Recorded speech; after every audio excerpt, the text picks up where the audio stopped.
किल्ला.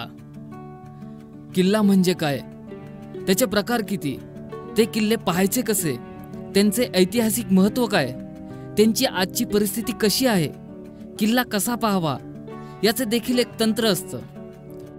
प्रत्येकाने किल्ल्याची वाट चालत असताना हे तंत्र पाळत आणि किल्ल्याचे सौंदर्य अनुभवत दुर्ग भ्रमंती करायला हवी.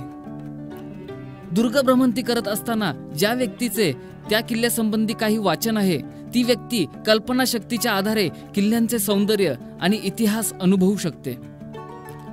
किल्ला म्हणजे काय? महाराष्ट्राच्या पश्चिम भागात सह्याद्री पर्वत आहे आणि याच परिसरात आपल्याला सर्वाधिक किल्ले पाहायला मिळतात. डोंगर, कडे, कपारीमध्ये किल्ला बांधण्याचा मुख्य उद्देश काय असावा, असा प्रश्न देखील आपल्या समोर येतो.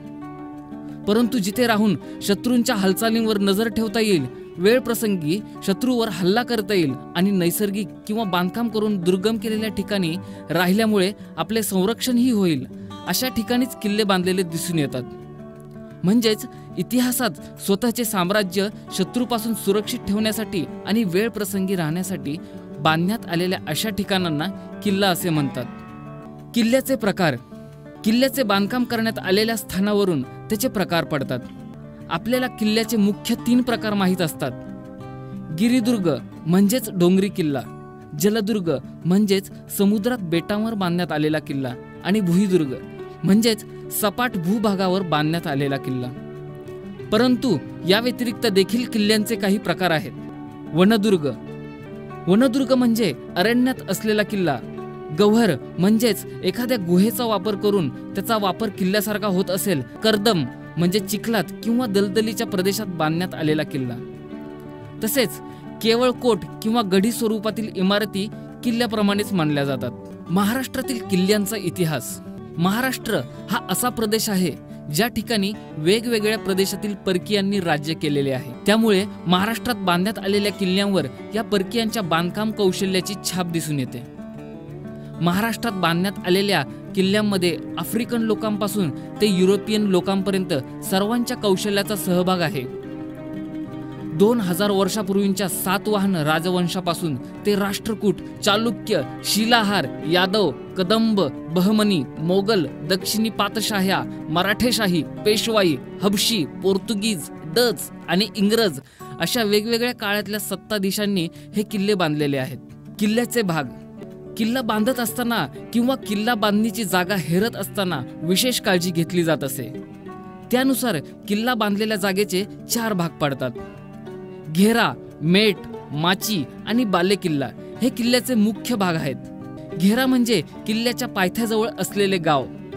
मेट म्हणजे किल्ला आणि गाडी तळाजवळील गाव यांच्यामध्ये असणारी मोक्याची तटबंदी रहित जागा. माची म्हणजे किल्ल्यावरील बालेकिल्ल्याखालील सपाट प्रदेश.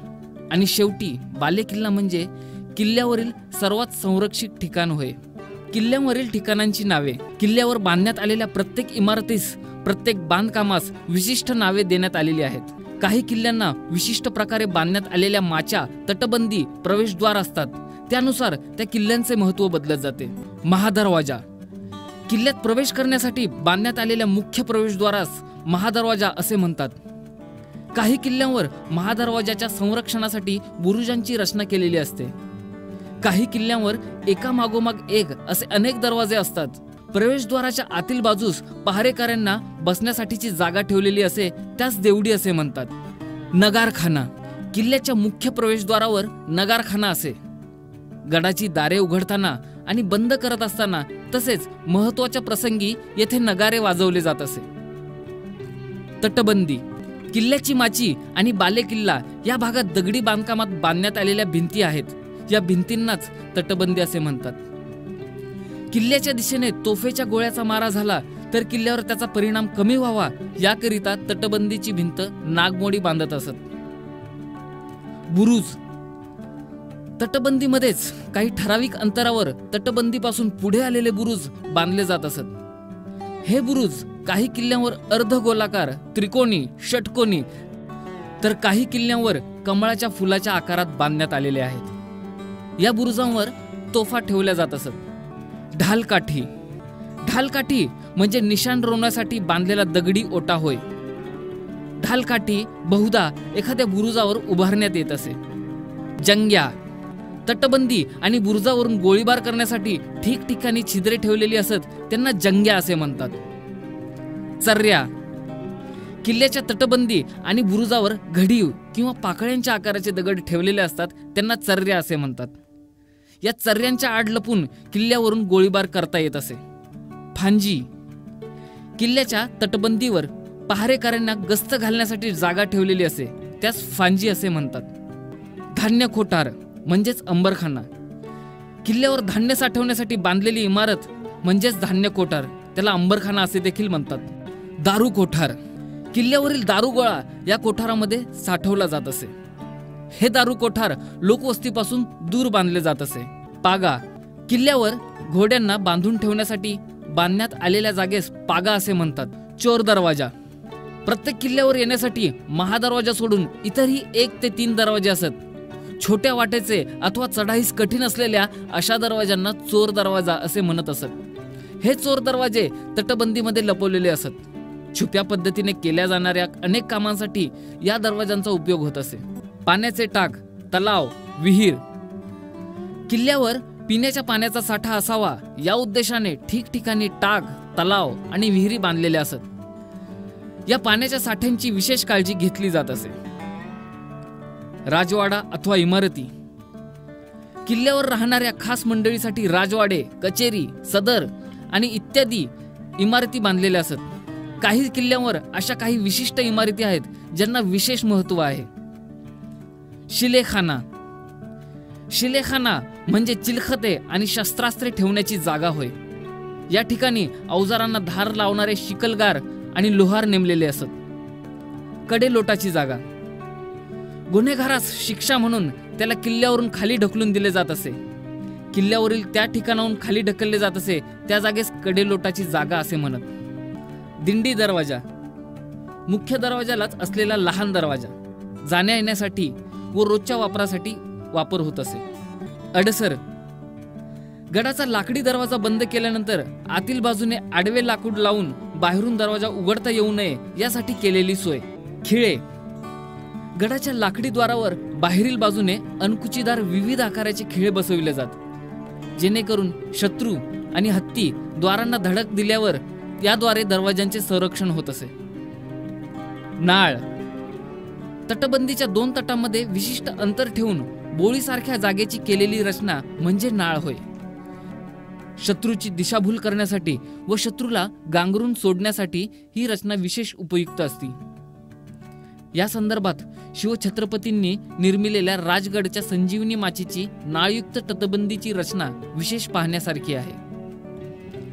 देवडी, मुख्य दरवाजामध्येच दरवाजाच्या बाजूला असलेली दरवाजावर तैनात असलेल्या सैनिकांच्या पहारेकऱ्यांच्या बसण्याची, विश्रांतीची आणि पहारे देण्याची जागा म्हणजे चौकी, तिला देवडी असे म्हणतात. गडावर येणाऱ्या वाटावर सुरक्षेच्या दृष्टीने पहाऱ्याच्या चौक्या असत. येणाऱ्या लोकांवर नजर ठेवणे, पाहणी करणे इत्यादी कामे चौकीवर नेमलेले सैनिक करत असत. गस्त, गडावर सैनिकांनी रात्री दिवसा दिलेला सशस्त्र पहारा म्हणजेच गस्त होय. ही गडाच्या संरक्षणाच्या दृष्टीने अतिशय महत्त्वाची गोष्ट. विशिष्ट हत्यारबंद सैनिकांसह ठराविक वेळी पहारा आणि गस्त दिली जाईल. दरबार, राज्याच्या वाटचाली संदर्भात विशेष सण, समारंभ, कार्यक्रम, गडावरील महत्त्वाच्या निर्णय प्रसंगी एकत्र सभा, चर्चा करण्याची अशी एकमेव जागा म्हणजेच दरबार. राजधानी रायगडावर असा दरबार आपणास पाहावयास भेटतो. या दरबारातील सर्वोच्च क्षण म्हणजे राज्याभिषेक सोहळा होय. गुहा, अनेक गडावर आपल्याला गुहा आढळून येतात, काही नैसर्गिक तर काही मानवनिर्मित. संरक्षणाच्या दृष्टीने सुद्धा याचा वापर गडासाठी होत असे. काही ठिकाणी विशिष्ट साधन सामुग्री साठवण्यासाठी याचा वापर देखील होत असे. भुयारे, गडावरून आपत्कालीन वेळी शिताफीने गुप्त रीतीने निसटण्यासाठी, बाहेर पडण्यासाठी जमिनीतून खोदून बांधकाम करून केलेले मार्ग. नेढे, नेढे म्हणजे गडाला, कड्याला एखाद्या ठिकाणी नैसर्गिकपणे आरपार पडलेले विशिष्ट आकाराचे छिद्र किंवा भगदाड. उदाहरणार्थ राजगड, रतनगड. चुन्याचा घाणा, गडाच्या बांधकामामध्ये प्रामुख्याने चुन्याचा वापर होत असे. यासाठी चुना दळण्यासाठी घाण्याचा वापर केला जाई. घाण्याच्या साह्याने चुना गडावरच बनवला जाई. यामध्ये गुळ, भाताचे तूस, पाणी इत्यादी पदार्थांचे मिश्रण दगडी जात्याने बैलामार्फत फिरवले जात असे. तोफा किल्ल्यातील संरक्षणासाठी लढाऊ दृष्टीने अविभाज्य घटक तोफा या साधारण ओतीव, घडीव आणि बांगडी प्रकारच्या पाहायला मिळतात. ओतीव म्हणजे धातू वितळून साच्यात ओतून तयार केलेली, तसेच घडीव म्हणजे नावाप्रमाणे घडवलेली. गडावर गडाच्या आवाक्यानुसार तोफा असत. याचा आकार व्यासावर माऱ्याचा टप्पा ठरतो. तोफा या प्रामुख्याने मिश्र धातूच्या बनवल्या जात, जसे की लोखंडी, पंचधातू, पितळी इत्यादी. प्रत्येक तोफेची मारा करण्याची क्षमता वेगवेगळी असते. शिबंदीची घरटी गडावर आवश्यकतेनुसार शिबंदीची व्यवस्था असत. यामध्ये सर्व अधिकारी, सेनापती व इतर सैन्य सर्वांच्या राहण्याची व्यवस्था केलेली असत.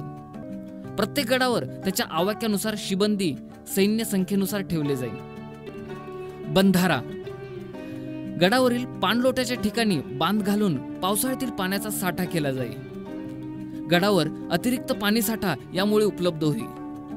गडावरील विविध कामांसाठी, पिण्यासाठी, वापरासाठी या पाण्याचा वापर केला जात असे. सदर ही गडाची अतिशय महत्वाची जागा. या ठिकाणातून कामकाजाचे, न्यायाचे अतिशय महत्वाचे निर्णय, बैठका, न्यायनिवाडे केले जातात. ध्वजस्तंभ किल्ल्यावर राज्य करणाऱ्या, नांदणाऱ्या, राजवट करणाऱ्या साम्राज्याचे, स्वराज्याचे निशाण लावण्याची जागा प्रामुख्याने उंच ठिकाणी बुरुजावर असे. खलबतखाना गुप्त वाटाघाटी चर्चा करण्याची संरक्षित जागा. महत्वाचा, मोहिमेचा, नियोजनांचा आढावा घेण्यासाठी, खासगी चर्चेसाठी असलेली जागा. वस्त्रागार गडावर आवश्यक असणारी, विविध कारणांसाठी लागणारी सर्व प्रकारची शाही वस्त्रे ठेवण्याची जागा. शेले, कमरपट्टे, गादी, तक्के, लोड, पडदे, सर्व कापड वस्त्र इत्यादी. मंदिरे दैनंदिन पूजेसाठी आवश्यक असणारी विविध देवदेवतांची नानाविध प्रकारची सुरेख बांधणीतील मंदिरे प्रत्येक गडावर आपल्याला नक्कीच आढळतात. वेगवेगळ्या देवदेवतांची मंदिरे गडावर असतात. याखेरीज गडावर विशिष्ट ठिकाणी कोरलेली देवदेवतांची शिल्पे, शिलालेख अशा भरपूर गोष्टी अजूनही गडावर आढळतात. जवाहीरखाना कोशागार जड जवाहीर, हिरे, मानके, दागिने अशी मौल्यवान वस्तू ठेवण्याची जागा.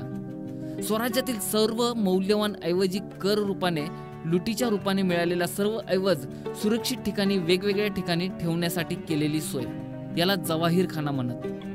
दफ्तरखाना सर्व प्रकारचे चालणारे कामकाज, परस्परांमधील पत्र व्यवहार, खाजगी दस्तऐवज, गडावरील सर्व ऐतिहासिक कागदपत्रे, पत्रे, नोंदी, दस्तऐवज ठेवण्याची सुरक्षित जागा.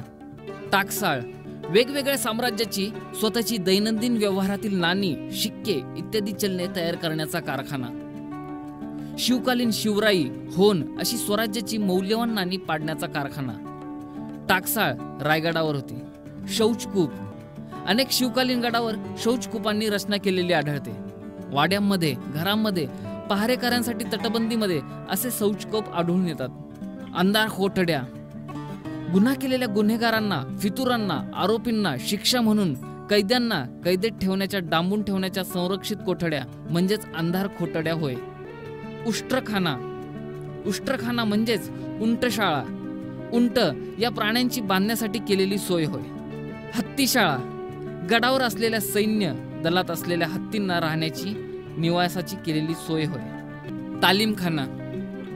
तालीमखाना म्हणजेच मल्लशाळा. पैलवान मल्लांचा आखाडा तालीम. शिल्पे प्रत्येक किल्ल्यावर, प्रवेशद्वारावर, तटावर, मंदिरावर आपल्याला विविध प्रकारची शिल्पे आढळून येतात. जसे की हत्ती, शरभ, सिंह, गड, भेरूड असे प्राणी. तसेच दरवाजावर, तटावर देवदेवतां गणेश व मारुती इत्यादी देवतांची पानाफुलांची विविध शिल्पे आढळतात. वेगवेगळ्या उद्देशाने, वेगवेगळ्या साम्राज्याची ओळख, ताकद दर्शवण्यासाठी कोरलेले विशिष्ट आकाराचे चित्रांचे दगड म्हणजेच शिल्प होय. शिलालेख अनेक गडावर वेगवेगळ्या भाषेचे शिलालेख कोरलेले असतात. शिलालेख हे प्रामुख्याने उठावाचे किंवा खोदीव अक्षराचे असतात. शिलालेखातून किल्ल्यांचा बांधकामाचा विविध राजवटींचा ऐतिहासिक उल्लेख दस्तावेज आपल्याला मिळतो. किल्ल्यांची बांधणी, पुनर्बांधणी, डागडुजी, काही ऐतिहासिक व्यक्तींचे उल्लेख, गडाबद्दलचा इतिहास, तेथील राजवटीची ओळख अशा महत्त्वपूर्ण गोष्टींची माहिती शिलालेखांच्या माध्यमातून कळते. समाधी.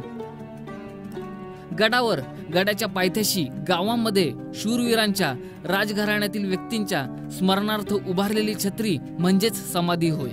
सतीशिळा. सती गेलेल्या स्त्रीच्या स्मरणार्थ केलेले शिल्प. पतीच्या मृत्यूनंतर त्यांच्या चितेमध्ये सती गेलेल्या स्त्रीच्या स्मरणार्थ एका दगडी शिळेवर विशिष्ट आकाराचे शिल्प कोरले जात असे. त्याला सतीशिळा असे म्हणत. साधारण सतीशिळा गडावर तसेच अनेक गावांमध्ये परिसरात आढळून येतात. यामध्ये त्या प्रसंगाचे प्रतिकात्मक चित्र कोरले जाईल. वीरगळ. वीरगळ म्हणजेच वीर पुरुषांच्या स्मरणार्थ उभारलेला स्तंभ. युद्धात, संग्रामात, युद्धभूमीत वीरमरण आलेल्या, धारातीर्थी पडलेल्या सैनिकांच्या वीराच्या स्मरणार्थ दगडी शिळेवर विशिष्ट शिल्पांच्या आधारे कोरलेला दगड म्हणजेच वीरगळ. खंदक. शत्रूला किल्ल्याभोवती भिडता येऊ नये यासाठी किल्ल्याभोवती विशिष्ट खोलीचा वेगवेगळ्या दृष्टीने खोदलेला संरक्षित चर म्हणजेच खंदक होय. खंदक हा प्रामुख्याने भुईकोट किल्ल्याभोवती खोदला जातो. शत्रूला सहजपणे किल्ल्याला भिडता येऊ नये यासाठी केलेली ही खास योजना.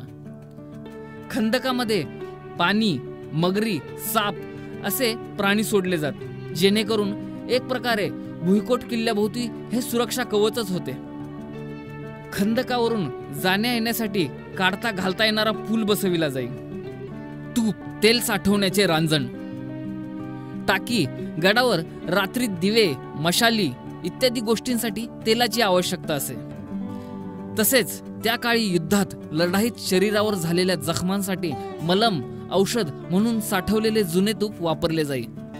अशा तेला तुपाच्या साठ्यासाठी अशा वेगवेगळ्या प्रकारच्या रांजण किंवा टाक्यांची सोय केली जात असे. तळखडे. गडावरील लोकांच्या राहण्याच्या दृष्टीने गडावर घरांचे, वाड्यांचे बांधकाम केले जाईल. यासाठी प्रामुख्याने दगड, लाकूड आणि विटा यांचा वापर केला जात असे.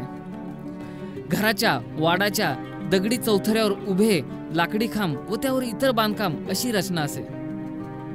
आज गडावरील हे अवशेष घरांच्या चौथऱ्यावर आपल्याला विशिष्ट प्रकारचे दगड किंवा खुणा दिसतात.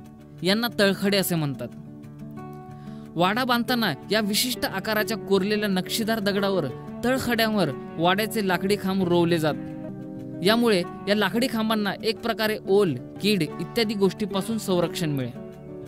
गडावर असणाऱ्या या सर्व महत्त्वाच्या बाबी गडाला एक गडाचे परिपूर्ण रूप देतात. शिवदुर्ग बांधणीतील अनेक प्रयोग आजही आपल्याला अचंबित करतात. आपला महाराष्ट्र म्हणजे एक प्रकारे दुर्गांची खाणच आहे आणि शिवछत्रपती म्हणजे या दुर्गांच्या खाणीतील एक अनमोल रत्नच. गडकोट किल्ले ही आपल्या संघर्षाची प्रतीके आहेत, आपली प्रेरणास्थळे आहेत. गडकोट आपल्या ज्वाजल्य इतिहासाचा वारसा आहेत. अशाच प्रकारची माहिती जाणून घेण्यासाठी आपला मराठी चॅनल इतिहास महाराष्ट्राचा, गड किल्ल्यांचा या मराठी चॅनलला लाईक, शेअर आणि सबस्क्राईब करा. जय महाराष्ट्र.